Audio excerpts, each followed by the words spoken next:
KWARA State is fast becoming an investor's haven. It is therefore not surprising to see investors coming to explore opportunities in the state. Against this backdrop, the management of Jaiz Bank recently paid a courtesy visit to the Executive Governor of KWARA State, Dr. Abdul Fattah Ahmed, at Government House, Ilorin, stating their interest in locating a branch of the bank in Ilorin, the state capital.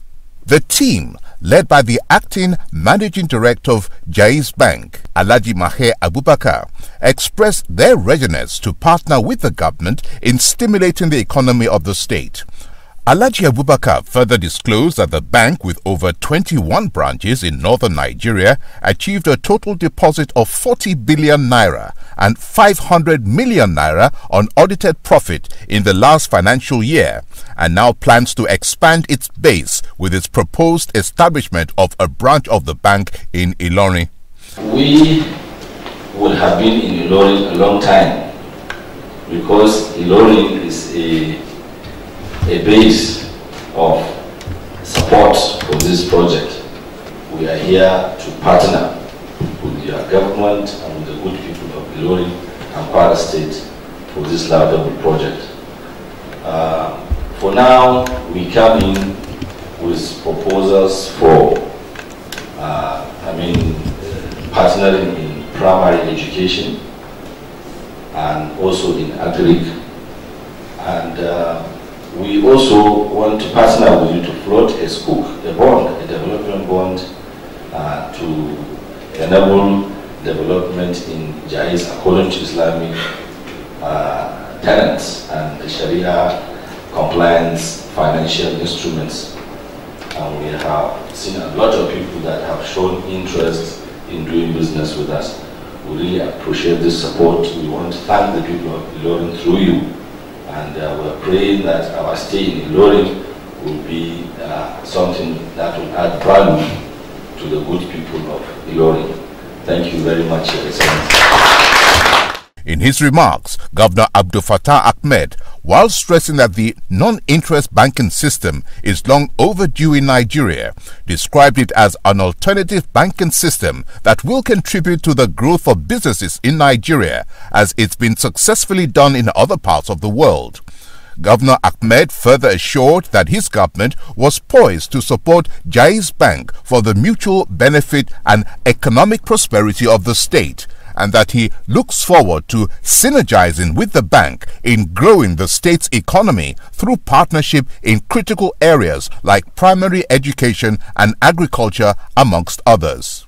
I welcome you here today to Government House. We are delighted to receive you as one of the very few first visitors that are coming in this year with good tidings on how to create prospects for the people of KWARA State. I welcome you. No doubt, Jaiz Bank is an institution that has long been clamored for, and it's surprising that that bank has not existed in Nigeria, because ordinarily it should have been a thing that should have been on ground a long time ago. I'm happy that we have finally agreed to allow an alternative banking system to come to play. We're all aware that the current banking system, as it were, is not only way by which people can grow their businesses. There are alternative banking systems.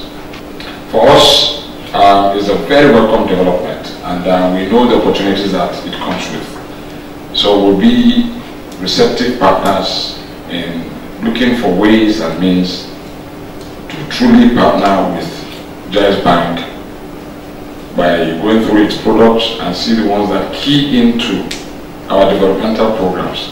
We synergize into a strong partnership and move that to grow our people's businesses.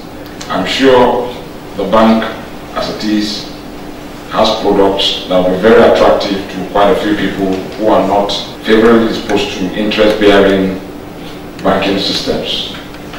We need to create an alternative for people, and I'm happy that this alternative is coming in. And as people are moving on, they'll begin to understand that it goes beyond just looking at it as an Islamic banking system. It is a banking system that allows for mutual benefits mutual, that is the real concept behind it is mutual benefits.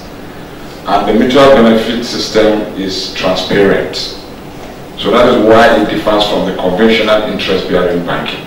I know a lot of us are quite familiar with this, and we'll take advantage of this to drive the relationship stronger.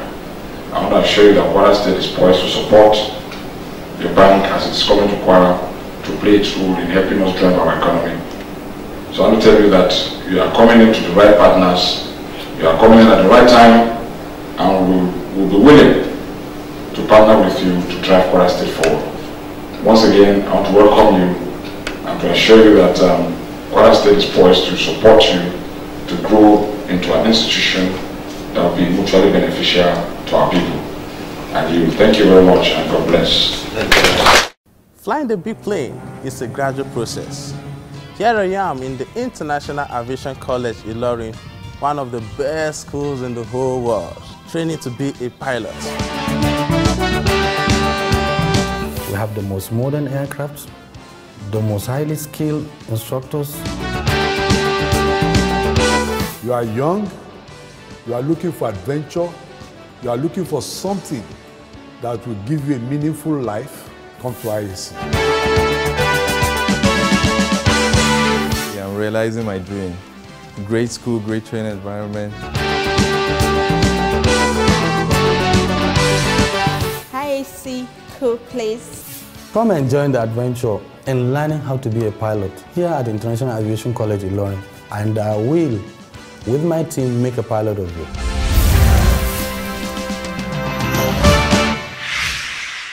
The vast agricultural potential of KWARA State, as well as the successes achieved in the agricultural sector in recent years, has drawn attention at the national level, with the recent visit of the Minister of Agriculture and Rural Development, Chief Audu Ogbe, to KWARA State. The minister, who was in the state to flag off the second phase of the agricultural equipment hiring enterprise held at the National Center for Agricultural Mechanism, NCAM, Ilorin.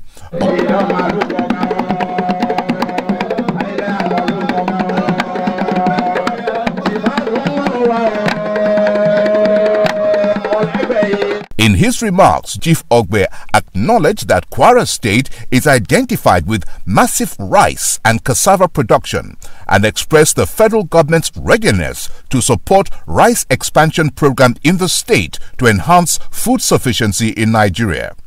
Additionally, the minister gave the assurance that the administration of President Muhammadu Buhari would turn the agricultural sector into the new oil and gas by making the sector more attractive to farmers and potential investors. He further stated that the government's commitment to the diversification of the economy by according priority to agriculture, which remained the bedrock of the country's economy. In his response, Governor Ahmed noted that agriculture was essential to the growth and development of any country and stressed the need for farmers to increase their production by embracing mechanized and commercial farming. He further stated that the flag-off of the program lent credence to the fact that the present administration is determined to develop agriculture. The governor further stated some of his government's agriculture-based programs, such as the demand-driven agricultural scheme, which has enabled farmers in the state to take advantage of agricultural value chain, and the AGRIC Mall, amongst other efforts geared at creating AGRIC-based jobs for unemployed youths, as well as make KWARA State an agriculture hub. He also noted that his government has identified rice, soya, cassava and maize for special attention and expressed readiness to partner with the Federal Ministry of Agriculture and Rural Development. Agriculture remains the key sector that can unlock the much-needed economic development in Nigeria. Thus, it is imperative we continue to adopt policies that will empower farmers. In flagging of this event, we are ensuring farmers shift from labor-intensive to mechanized methods of farming, which will increase their productivity. The continuation of this scheme shows the federal government is focused on transforming the agricultural sector. Through the National Center for Agricultural Mechanization, we are taking appropriate measures towards attaining food sufficiency by supporting farmers in the country via cultural programs such as the Agricultural and Equipment Hiring Enterprise Program, which renders mechanization support services to our farmers. This agricultural program is essential for our farmers to increase production, improve the quality of their produce, and of course live better lives. My administration has identified agribusiness as one of the major strategies to curb unemployment, create wealth for our people, and ensure food sufficiency, and of course reduce the importation of locally produced food. In our drive to promote commercial farming in KWARA, we have consistently supported farmers through various training schemes such as the off-taker AGRIC driven scheme and microcredit support scheme, all of which are guided by the need to be food self-sufficient and of course to create employment for our teeming unemployed youths. Furthermore, I want to use this opportunity to advocate the reform of our import policies in order to protect our local farmers. Our agricultural sector cannot flourish unless we implement tighter border controls and stiffer import policies that will restrict the inflow of foreign agricultural produce such as poultry, fish, and grains, all of which can be produced in Nigeria. At this point, I urge farmers in KWARA State to take advantage of the agricultural programs put in place by the federal and state government to develop and expand your farms. I wish you all, the participants, success and a bountiful harvest. Thank you all and God bless. His Excellency Alhaji Abdul Fattah Ahmed also played host to the new brigade commander, 22 Armored Brigade, Sobe Cantonment, Brigadier Femi Sawyer, who paid him a courtesy call at the Government House, Ilorin. In his remarks, Brigadier Femi Sawyer assured the governor of his readiness to do everything necessary to strengthen the existing peace and unity in the state, and reiterated his commitment to strengthen the security of lives and property across the state with a view to attracting more investors to the state. He praised the government for ensuring infrastructural development across the state and promised to sustain the cordial relationship between the Nigerian Army and the good people of KWARA State. Your Excellency, I want to assure you that within my period of stay and even thereafter, there will surely be a cordial relationship between the members of the Nigerian Army and the good people of KWARA State. I must state that I came to Ilorin last in 1983 and I couldn't find my way. I couldn't find my way. And the way you will know that there is a development in any city you go to, you will count the number of roundabouts that have outlets to areas. When I was moving from one roundabout to the other, and I was seeing as Ilorin is almost turning to Ibadan. It shows that there's a lot of development going on in KWARA State, and we want to thank God for that. I will make myself available to ensure that the armed forces perform its own duty within our constitutional ambit to make sure that there is development and advancement in the state. Governor Abdul Fattah Ahmed, in his response, welcomed the new brigade commander to the state while reiterating the vision of making KWARA State Nigeria's most viable emerging economy. He also noted that though there were pockets of civil disturbances in the state, the government was devising ways of managing the civil issues so they do not escalate to security challenges. The mutual relationship we have with the Army has helped a lot in stabilizing the security environment of KWARA State. That has in its own translated in not only creating a peaceful environment, but has led to the development you have also observed. Because for anybody who's been to Ilorin in the last 15-20 years, and you come in now, you definitely see a change. These things did not happen because people were fighting. They happened because people were living peacefully and they began to think together and allow the economic environment to be driven under a peaceful environment. For us, we have the responsibility of ensuring that that peace is sustained within the, just like you said, the ambience of what the law provides, and also ensure that our people take advantage of leverages positively to move themselves forward. Traditionally, one of the major issues that have been wearing its ugly head, which is not uncommon in most parts of Africa, is communal issues, either between two communities, between ethnic groups, between farmers, cattle rearers. It's the usual thing that we face with here. That is why we try to see how to give it the best solution to enable peaceful coexistence and improve on social ways of managing civil issues. But these issues that have been highlighted are largely civil, and they're required to be managed as civil as it is. Otherwise, you will find out that it resorts to criminality, which, if not very well managed, can translate into security challenge. Once again, Brigadier General Femi Soya, you're welcome here, and I assure you that you have a fantastic stay here. Thank you very much. In a similar development, His Excellency Alhaji Abdul Fattah Ahmed also received the new Commissioner of Police, Sam Akaula, at the recent courtesy visit to the KWARA State Government House recently. In his address, Police Commissioner Sam Akaula expressed his determination to key into and complement the government's efforts of making the state peaceful. He said his assignment in the state is to protect lives and property and pledge his loyalty to His Excellency and the good people of KWARA State.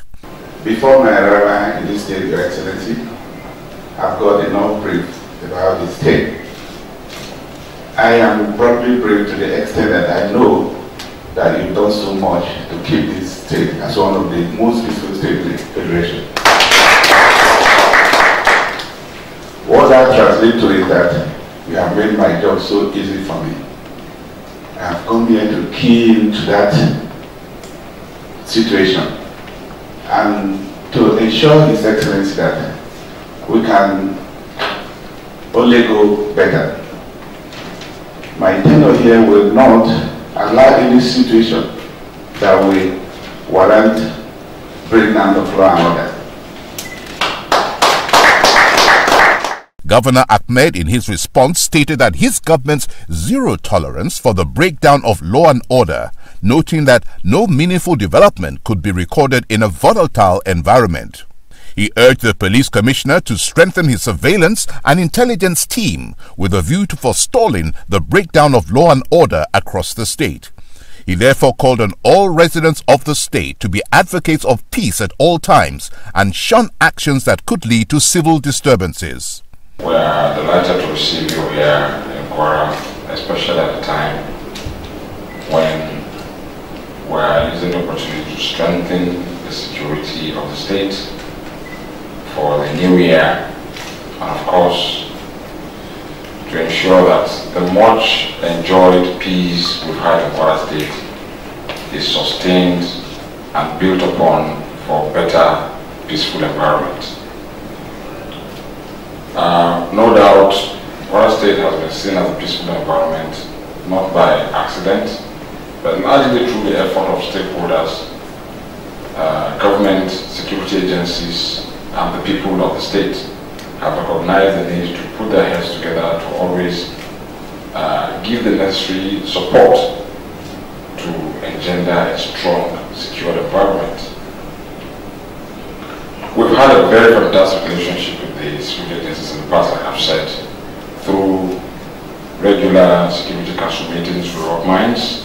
We also have a Security Council committee which invites other agencies to also give their input in helping to get the desired information for the right operational activities to support security of lives and properties. Once again, I want to assure you that you're welcome. KWARA is home for you. And traditionally, we know that most people who have come here to work in KWARA have hardly left without having a home in KWARA. So you see a home in KWARA, and I'm sure you have a fantastic stay in KWARA. You're welcome once again. Thank you very much. The KWARA State Governor, Alhaji Abdul Fattah Ahmed, was recently recognized for his charitable virtues by the Rotary Club of Ilorin GRA and was inducted into the club. The induction ceremony, which was held at the KWARA State Government House, Ilorin, was led by the club's president, Colonel Theophilus Bangboye, retired, along with some members of the Rotary Club. Retired Colonel Bamigboye intimated the governor with programs of the club in the area of health, which he said led to the adoption of Isolo Okpe in the Ekiti local government area of the state as its global village. He noted that the only existing secondary school in the town was renovated and upgraded with learning and teaching facilities, and pipe-borne water was provided for the community.